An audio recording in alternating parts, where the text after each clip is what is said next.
মা ফাতেমা রাদিয়াল্লাহু তাআলা আনহুয়ের ইন্তেকালের দিন সকালে যা ঘটেছিল, হযরত আলী রাদিয়াল্লাহু তাআলা আনহু ফজরের নামাজ আদায় করার জন্য মসজিদে গেলেন।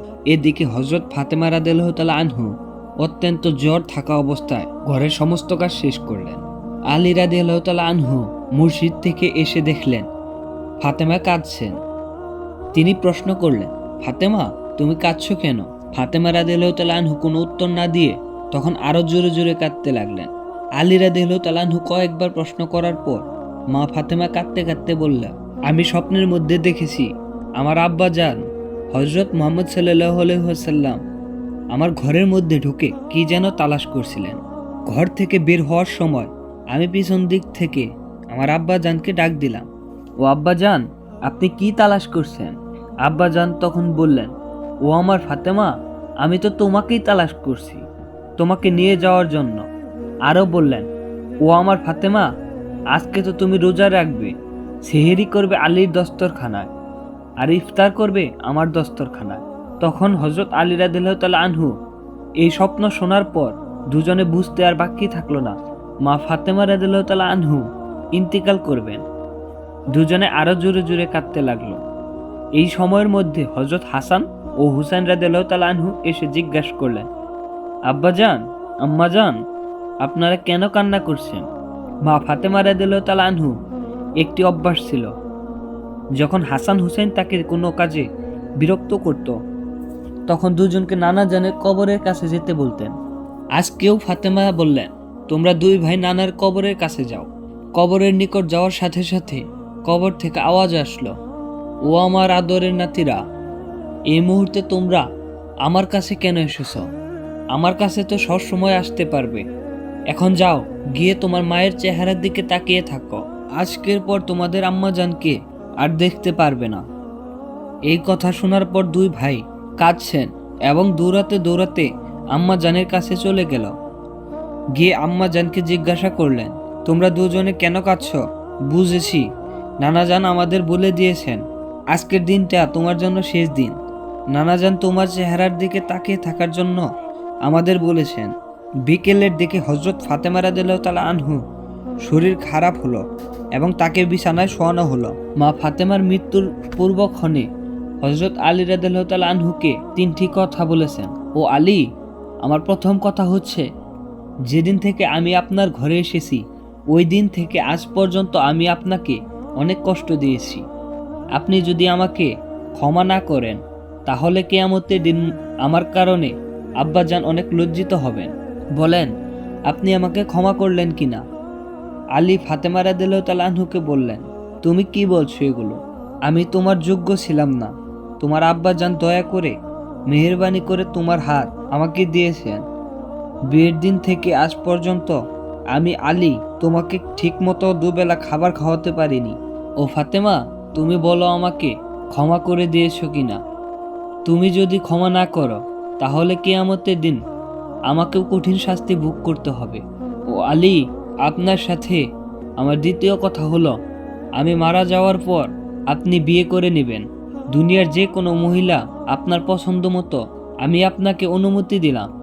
আর আমার বাচ্চা দুটোকে সপ্তাহে একদিন আপনার কোলে নিয়ে ঘুমাবেন। আপনার সাথে আমার তৃতীয় কথা হলো, হাসান হুসেন যখন বড় হবে তখন তাদেরকে আল্লাহর রাস্তায় শপথ করে দিবেন এবং আমাকে রাতের বেলায় দাফন করবেন। তখন হযরত আলী রাদিয়াল্লাহু তাআলা আনহু বললেন, তুমি নবীর মেয়ে, আমি সবখানে খবর দিয়ে তোমার দাফন করব, এতে সমস্যা কি? হযরত ফাতেমা রাদিয়াল্লাহু তাআলা আনহু বললেন, আমার কাফনের উপর দিয়ে সবাই অনুমান করবে নবীর মেয়ে কতটুকু লম্বা ছিল, কতটুকু স্বাস্থ্যবান ছিল, এতে আমার পর্দার ভঙ্গ হবে। মা ফাতেমার মৃত্যুর পর তার লাশের খাটিয়া বহন করার জন্য মাত্র তিনজন ছিলেন, হযরত আলী রাদিয়াল্লাহু তাআলা আনহু এবং হাসান হুসাইন রাদিয়াল্লাহু তাআলা আনহু। হযরত আলী রাদিয়াল্লাহু তাআলা আনহু ভাবছেন যে লাশের খাটিয়া বহন করার জন্য আরও একজনের প্রয়োজন হবে, তাহলে চার কোণায় চারজন কাঁধে নিতে পারবে। এমন সময় হযরত আবু যর গিফারি রাদিয়াল্লাহু তাআলা আনহু হঠাৎ করে এলেন ও খাটিয়ার কোণা বহন করলেন। হযরত আলী প্রশ্ন করলেন, হে আবু যর, আমি তো কাউকে বলিনি, তাহলে আপনি জানলেন কিভাবে? তখন হযরত আবু যর রাদিয়াল্লাহু তাআলা আনহু বললেন, আমি আল্লাহর রাসূল সাল্লাল্লাহু আলাইহি সাল্লামকে স্বপ্নে দেখেছি। তিনি বললেন, হে আবু যর, আমার ফাতেমার লাশ বহন করার জন্য লোকের অভাব, তুমি তাড়াতাড়ি চলে যাও। ও আলী, আমাকে তো হুজুর সাল্লাল্লাহু আলাইহি সাল্লাম আসতে বলেছেন, তাই আমি এসেছি। তোমরা তো আমাকে বলনি। রাতে এসে রাসূল সাল্লাল্লাহু আলাইহি সাল্লাম স্বপ্নে বলে গিয়েছেন হযরত ফাতেমা রাদিয়াল্লাহু তাআলা আনহুকে তখন কবরে নামাচ্ছেন। তখন হযরত আবু যর গিফারি রাদিয়াল্লাহু তাআলা আনহু কবরের কাছে গিয়ে কবরকে উদ্দেশ্য করে বললেন, হে কবর, তুই কি জানিস আজকে তোর মধ্যে কাকে রাখছি? উনি হচ্ছে জান্নাতের সকল মহিলাদের সর্দার। হযরত ফাতেমা রাদিয়াল্লাহু তাআলা আনহুয়ের কবর থেকে কোনো আওয়াজ আসলো না। তিনি আবারও বললেন, উনি হাসান ও হুসাইন রাদিয়াল্লাহু তাআলা আনহুর আম্মা যান। এবারও আগের মতো কোনো আওয়াজ আসলো না। তিনি আবার পুনরায় বললেন, উনি হচ্ছেন হযরত আলী রাদিয়াল্লাহু তাআলা আনহুয়ের স্ত্রী। এরপর কবর থেকে কোনো আওয়াজ আসলো না। তিনি বললেন, এটা দু জাহানের বাদশার মেয়ে, খবরদার বেয়াদবি করবি না। আল্লাহ তাআলা তখন কবরের জবান খুলে দিলেন। কবর বলল, আমি অন্ধকার ঘর, আমি সাববিচ্ছুর ঘর, আমি এমন একটি ঘর যার মধ্যে কোনো বংশ পরিচয় কাজ হয় না। আমি দু জাহানের বাদশার মেয়েকে চিনি না, আমি হযরত আলীর স্ত্রীকে চিনি না, হাসান হুসাইনের আম্মা জানকেও চিনি না, আমি জান্নাতের মহিলাদের সর্দারনীকেও চিনি না। আমি শুধু চিনি ঈমান এবং আমল। আমার মধ্যে যদি কেউ ভালো আমল নিয়ে আসে, তাহলে আমি কবরের মধ্যে জান্নাতের বিছানা বিছিয়ে দেব। আর যদি কেউ খারাপ আমল নিয়ে আসে, তাকে আমি কবরের দুদিক থেকে এমন জোরে চাপ দেব যে হাড় মাংস মাটির একসাথে মিশিয়ে একত্রিত হয়ে যাবে।